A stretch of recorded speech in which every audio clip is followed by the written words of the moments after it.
విజ్ఞప్తి చేస్తూ ముగిస్తా ఉన్నాను అధ్యక్ష మేము మాట్లాడే ముందే ఒక్క లైన్ మాట్లాడగానే వాళ్ళు గంటసేపు మాట్లాడితే నేను ఎక్కడ మాట్లాడితే నాకు కావాల్సిన యాంపిల్ టైం ఇవ్వాలని కోరుతున్నాను అధ్యక్ష. వారు మేము మాట్లాడిన దాంట్లో ఉస్మానియా యూనివర్సిటీలో వాళ్ళందరూ వస్తే 3,000 రూపాయలు చేయమని చెప్పి వారు డిమాండ్ చేసి చేసిందా లేదా అని చెప్పేసి అడిగితే తర్వాత చెప్పమంటే అది తప్ప అన్ని విషయాలు చెప్పింది అధ్యక్ష.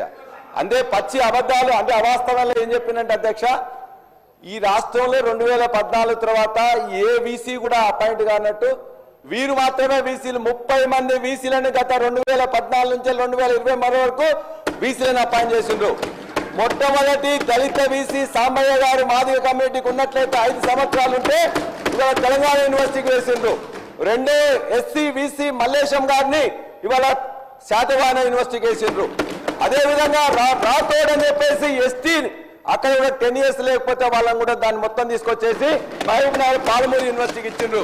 మీరు నిన్న పోయి కలియదిగినని చెప్పిన యూనివర్సిటీకి సబితా ఇందారెడ్డి గారు మంత్రిగా ఉండి మొత్తం కూడా ఉస్మానియా యూనివర్సిటీలో 4 అత్యంత పెద్ద బిల్డింగ్లు కట్టమే కాకుండా అంత ముందున్న మెస్ ఛార్జీలను 100% పెంచి ఆ యొక్క దానికి మొట్టమొదటిసారి ఆ యొక్క మహిళా యూనివర్సిటీకి ఒక దళిత వీసీని వేసింది.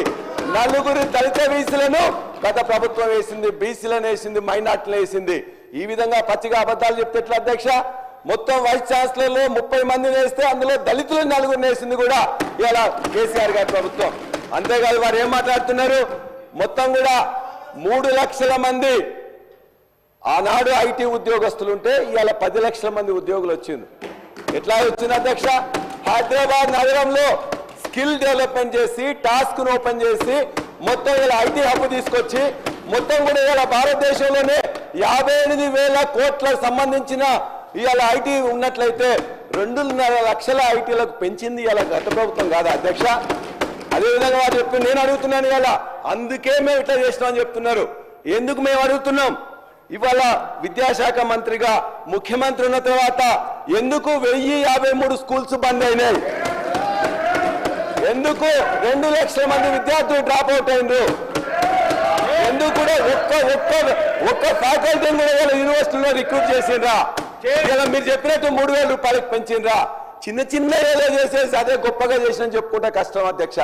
అదే కాదు ఇలా ఈ యొక్క జూనియర్ కాలేజీలు, డిగ్రీ కాలేజీలు, యూనివర్సిటీలు, పాఠశాలల్లో ఉన్న డ్రాప్ అవుట్సే కాకుండా ఇవాళ న్యూ ఎకనామిక్ పాలసీ తీసుకొచ్చిన పివి నరసింహరావు గారికి అనుగుణంగా ఆ తర్వాత టెక్నికల్ ఎడ్యుకేషన్ పెంచాలని చెప్పేసి రాజీవ్ గాంధీ యొక్క ఆశలకు అనుగుణంగా భారతదేశంలో 1980 తర్వాత అనేక ప్రైవేట్ యూనివర్సిటీస్ కానీ ప్రైవేట్ విద్యా సంస్థలు వచ్చినాయి.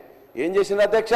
ఆనాడు వైఎస్ రాజశేఖర రెడ్డి గారు వీళ్ళందరూ కూడా పేద పిల్లలు ఉన్నారు, గవర్నమెంట్ స్కూళ్ళలో ఇవ్వలేకపోతున్నాం, ప్రైవేట్ వాళ్ళలో ఉన్న వాళ్ళకు కూడా మేము ఇవ్వాలని చెప్పేసి వాళ్ళు ఇస్తే దానికి అలా 8,000 కోట్ల బకాయిలు ఉన్నాయి. ఇవాళ స్కూల్లో ₹1 కూడా ఇవ్వలే. ఈ 15 నెలల్లో జూనియర్ కాలేజ్ మీ అధ్యక్ష మీ యొక్క వికారాబాద్ జిల్లా నుంచి వెళ్ళి ఇవాళ వాళ్ళని పిలిపించండి అధ్యక్ష. ఆ కాలేజీలు ఎవరు పెట్టుకున్నారు అధ్యక్ష?